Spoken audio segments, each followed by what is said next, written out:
a todos e todas. Bem-vindos, bem-vindas a mais uma edição do nosso programa Evangelho para Além dos Templos.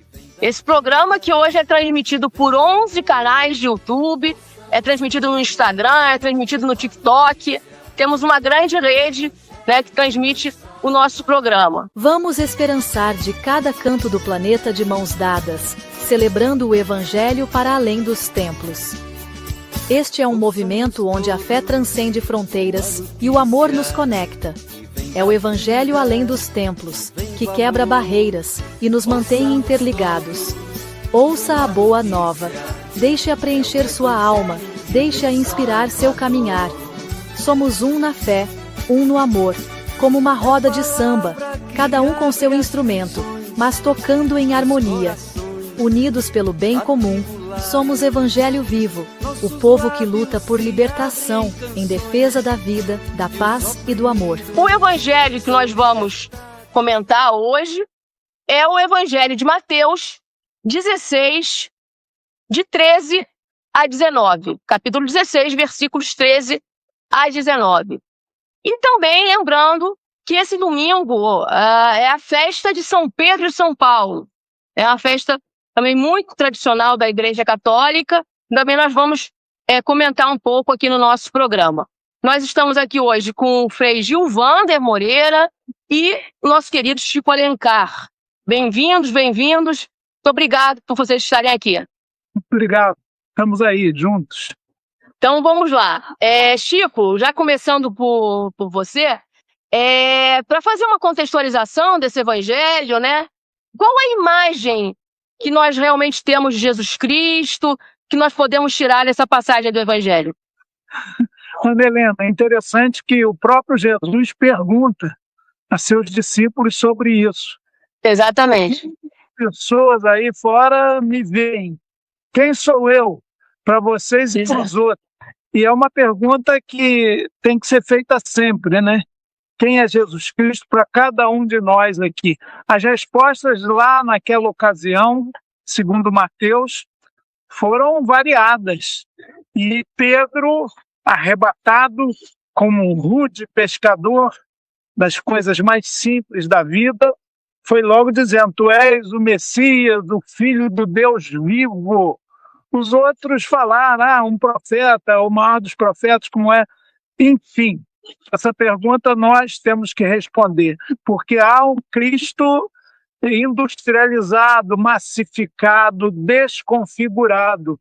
Esses das correntinhas e crucifixos de ouro, esse do cristianismo de censo demográfico, quando batem lá na porta e perguntam sua religião, eu sou cristão, ou eu sou católico, ou eu sou evangélico, e muitos buscam, como diz sempre o nosso amigo Frei Beto, buscar a fé em um certo Jesus Cristo, mas não a fé de Jesus Cristo, que é entrega, é doação, é amor sem limites. É o que ele fez na vida, na sua breve passagem pela terra. É claro que em nome de Jesus, de uma determinada visão de Jesus Cristo, já se transformou a cruz em espada para matar e dissolver povos, já se transformou a cruz em riqueza para acumular ouro e fazer mais riqueza ainda, e desigualdade social. Em nome de Cristo, já se criou um bálsamo para que os oprimidos não se rebelassem contra a sua condição de opressão, que Jesus Cristo sempre estimulou. Não se pode amar a Deus e ao dinheiro. É mais fácil um rico passar no buraco de uma agulha do que entrar no reino dos céus. As prostitutas e os pecadores vos precederão lá. Enfim, o Evangelho de Jesus Cristo, a sua vida, como nos foi comunicada, ela é usada e manipulada de muitas formas. A mais autêntica e genuína, que eu espero que todos consigamos ter, é a fé de Jesus, a sua prática de amor ao próximo radical, a sua doação, a sua entrega. Isso é muito bonito. Nesse Jesus, olha, como disse Pedro, o Filho de Deus vivo, eu acredito. Ele está em tudo que pulsa, ele é aquela eterna criança de Fernando Pessoa que brinca com ele junto ao outeiro. É uma beleza, né?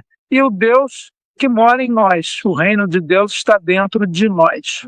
Muito bem.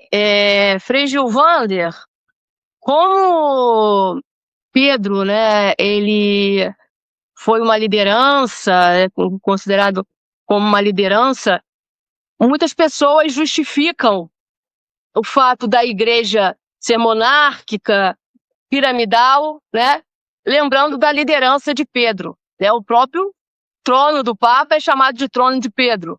Queria que você comentasse isso à luz desse evangelho. Ana Helena, primeiro, uma alegria estar aqui com você, com o nosso querido Chico Alencar, que com a agenda superlotada encontrou um tempinho para vir refletir conosco, né? Bem-vindo todas que estão participando conosco aqui. Gratidão pela introdução, Chico Alencar.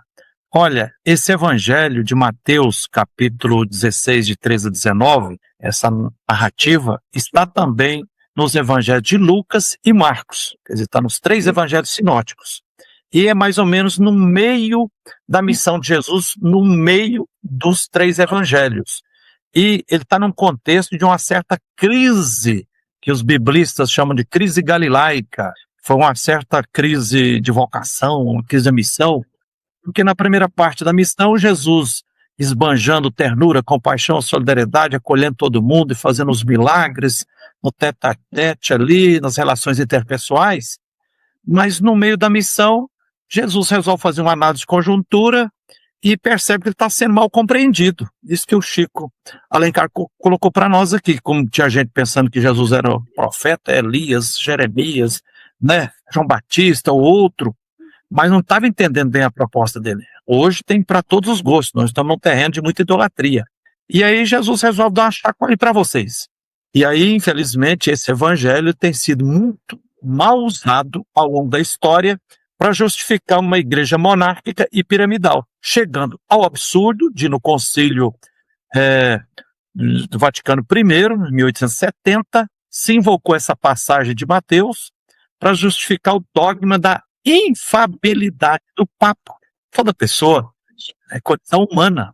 Toda pessoa que é humana é falível. E aí eu preciso considerar aqui, primeiro, que nos 3 evangelhos, Mateus, Marcos e Lucas, Jesus está no estrangeiro, está na região do outro lado do Mar da Galileia, no território de Cesareia, né? Então no meio dos estrangeiros. E ali é que ele faz essa pergunta. E aí, ali a geografia, depois a gente vai observar uma da geografia, da arqueologia, quando se fala de pedra, não está se referindo a pedra maciça, compacta, mas é de tipo pedra-sabão ou pedra ocada. E lembrar bem que, por exemplo, em Lucas, diz que Jesus, os pastores é que encontraram Jesus. Então, assim, certamente, quando se diz assim, Pedro, sobre ti construirei a minha igreja, é no sentido de em ti ou sob ti, em você, né? Uma pedra no sentido de gruta, pedra ocada, que é espaço de acolhida do sem-teto, né? Dos pastores, que eram os mais discriminados e excluídos naquela época. Então, nada de ser algo compacto e firme, né? Tá sugerindo assim para ser que ordene uma igreja que seja samaritana, que seja misericordiosa, que seja como uma gruta que acolhe todos e todas e todes, mas principalmente os que são marginalizados. Então é diametralmente oposta a essa perspectiva de uma igreja de poder, né? Mas é no rumo de uma igreja em saída, de uma igreja de sinodalidade, de diálogo, que inclui todos, né? É nessa perspectiva. Então não tem nenhuma justificativa bíblica usar esse evangelho de Mateus para justificar, né, que quem é chefe, líder da igreja tem mais poder de abençoar, não. Interessante nesse detalhe também que aí, veja bem, mostra que lá fala assim, o Pedro, que você ligar aqui na terra, vai ser ligado no céu. Se você desligar aqui, vai ser desligado no céu. Então mostra a íntima relação que tem entre as relações humanas e as relações sociais que a gente costura aqui.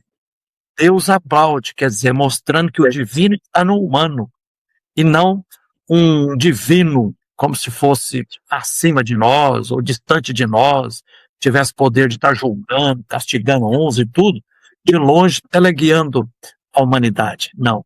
Esse evangelho mostra, convida para uma liderança colegiada, democrática. Por aí, Ana Helena. Muito bem. Nesse domingo, nós celebramos, a Igreja Católica no Brasil, a festa de São Pedro e São Paulo, né? Foram 2 mártires da Igreja Católica. Eu não sei se vocês conseguem ver muito bem, mas aqui atrás de mim tem um cartaz que convida para a Romaria dos Mártires da Caminhada, que vai acontecer agora em julho, nos dias 18 e 19 de julho, em Ribeirão Cascalheira, Mato Grosso, onde há 50 anos atrás, há exatos 50 anos, em 1976, o padre João Bosco Penido Burnier foi assassinado, martirizado, quando estava ao lado de Pedro Casaldáliga, e muito provavelmente foi confundido, acharam que o padre João Bosco era o bispo, porque ele estava com roupas clericais e Pedro estava com roupas comuns. Está fazendo 50 anos e essa romaria, então, vai celebrar esse cinquentenário. Eu estarei lá, Frei Gilvander também estará.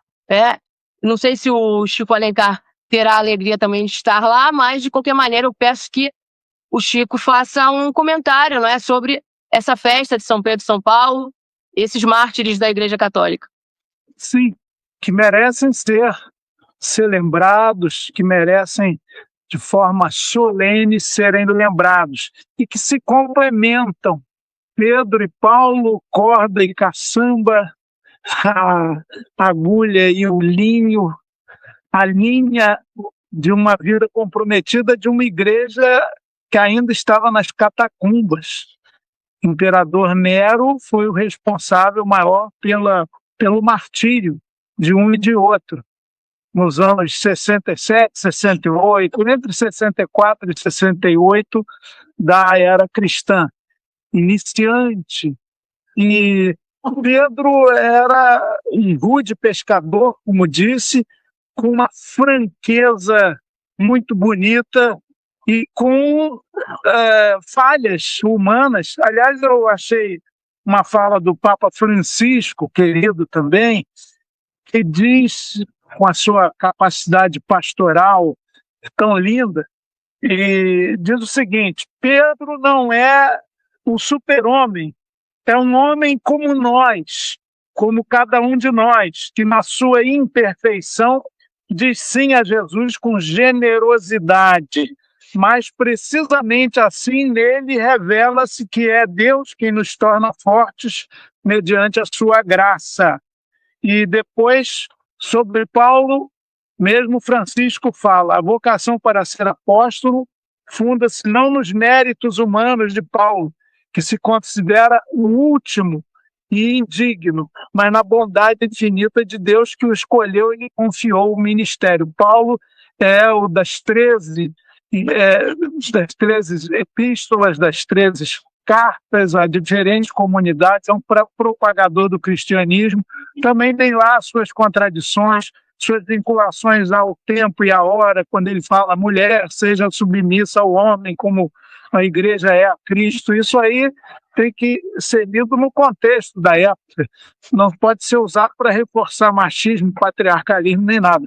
E o bonito de Paulo, que eu acho mais lindo, é que ele, ao final, já vendo a vida se esvair, antes do martírio e da morte, ele fala: combati o bom combate, terminou minha jornada, guardei a fé. Deus quer que cada um de nós, não só nós aqui, Gilvander e Ana, mas todo mundo que nos assiste, possa ter a graça de, ao final do dia, da existência, poder dizer isso. E Pedro negou 3 vezes Jesus, chorou amargamente. O que me encanta em Pedro é a sua humanidade derramada. E em Paulo, a sua capacidade de escrever, de evangelizar, pobres, mas enriquecendo a muitos, tidos como tristes, mas sempre alegres, nada tendo e possuindo tudo. Uma beleza plena, né? Vale a pena. Muito bonito. Então, viva a festa de São Pedro e São Paulo. Isso aí.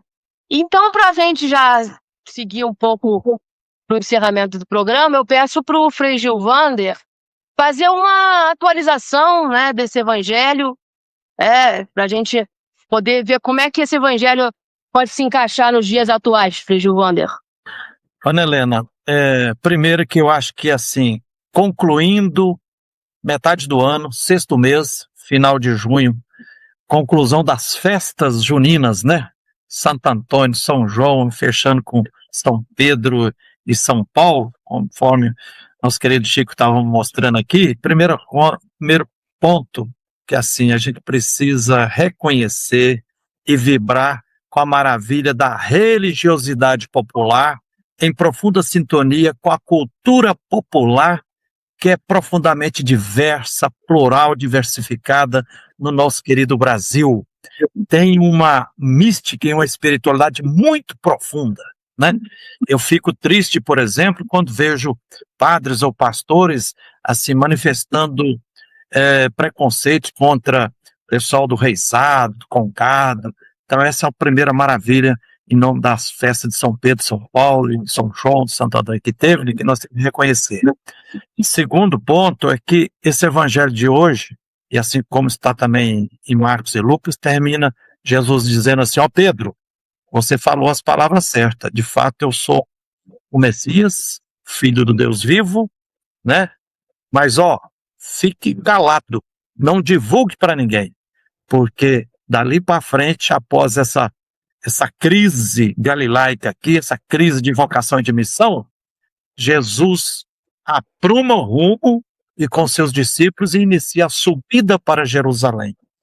Então, atualizando, eu acho que esse evangelho clama e pede de nós para a gente ser pessoas imprescindíveis, né? Como diz o Bertolt Brecht, não lutar apenas um dia, um ano ou metade da vida, mas a vida inteira, do lado lutando pelo que é justo, bom e belo, mas na perspectiva bíblica, conciliando as duas dimensões. Se na primeira fase de Jesus, que dominou foi a solidariedade, a ternura, a compaixão, a empatia, as relações interpessoais, Jesus, após esse evangelho de hoje, ele começa a colocar em baila também a necessidade e a pertinência sine qua non de lutarmos por justiça, no seu sentido mais profundo. Aí Jesus, logo em seguida, vai chamar o governador de raposa, né? Quer dizer, cruel, sanguinário, depois vai desmascarar muitos pretextos religiosos, como todos os seus que estavam pilando as terras e controlando o Sinédrio, né? Controlando o templo em Jerusalém, né? O poder religioso, vai chamar na raia parte dos fariseus, parte dos escribas, dos doutores da lei. Então esse evangelho pede para a gente não reduzir a nossa prática cristã apenas no terreno da solidariedade interpessoal, mas que tenhamos a grandeza como nos pediu firmemente o nosso querido Papa Francisco e agora Papa Leão XIV também, renovando esse pedido na primeira encíclica que ele soltou, né, da magnífica humanidade. A gente está coladinho, compromissado com os movimentos sociais do campo da cidade para a gente exercer uma solidariedade junto com quem está comunitariamente e coletivamente lutando por justiça, pela superação dessa máquina de moer vidas que é o capitalismo, para a gente construir uma outra sociedade com um regime econômico e político justo, democrático, popular, com responsabilidade social, ambiental e geracional. Eu estou um pouquinho por aí, Ana Helena. Muito bem. Como nós estamos na festa de São Pedro e São Paulo, eu quero partilhar com vocês que estão nos assistindo a minha alegria pelo lançamento do meu novo livro, que é O Dom da Felicidade, as lutas e os voos de Dom Tomás Balduino. Dom Tomás não morreu martirizado como morreram Pedro e Paulo, né? Mas, assim como o Chico Alencar estava lembrando aqui, com certeza Tomás é um dos que ao final da vida, né, pôde dizer, né, combati o bom combate, né, combateu com certeza um bom combate. E Tomás, para quem não sabe, se chamava Paulo. Tomás era Paulo Balduino de nascença, né? E a mãe dele se chamava Felicidade. Por isso o livro se chama O Dom da Felicidade, as lutas e os voos de Dom Tomás Balduino. Os voos, porque Dom Tomás era piloto aviador, né? E usou o aviãozinho dele para colocar o avião a serviço dos direitos humanos. É uma história muito bonita. Quem tiver interesse em conhecer esse meu novo livro, eu já tinha escrito sobre Pedro Casaldárriga, escrevi agora sobre Dom Tomás. É uma edição independente e o Gilvander colocou aí na tela o meu telefone. Quem tiver interesse em encomendar, tá? É só entrar em contato, será um prazer fazer dedicatória e mandar esse livro para o Brasil inteiro. Gilvander, Chico, considerações finais.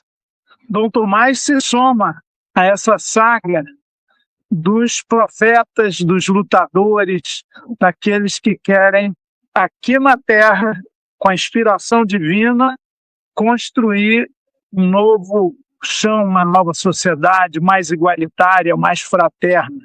Eu tive o privilégio de conhecer o Dom Tomás. Aliás, tem uma foto minha com ele e com o Pedro, lá na Câmara dos Deputados, no plenário da Câmara, com bonezinhos vermelhos e aquela ânsia de mudança e de apoio às lutas populares.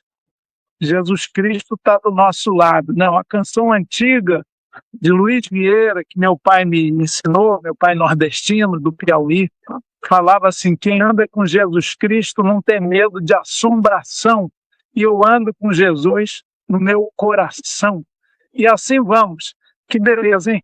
E os folguedos juninos são expressão da fraternura, da alegria, da dança, das boas quadrilhas, há quadrilhas do bem, viu? Não só essas do mal que infestam o nosso país, inclusive a política.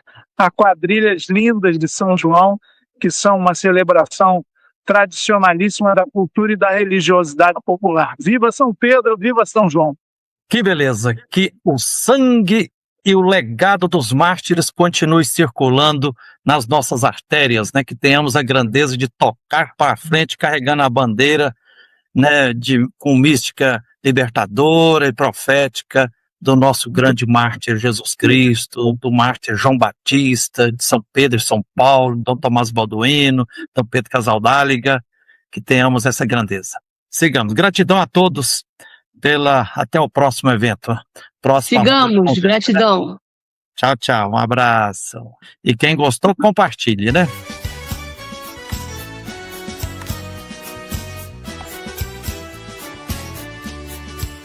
Ouçamos todos boa notícia, que vem da vida, que vem do amor. Ouçamos todos boa notícia, é o Evangelho de Deus Salvador. É palavra que abre as prisões e os corações atribulados. Nossos lábios se abrem em canções e os oprimidos são libertados. Ouçamos todos boa notícia, que vem da vida, que vem do amor.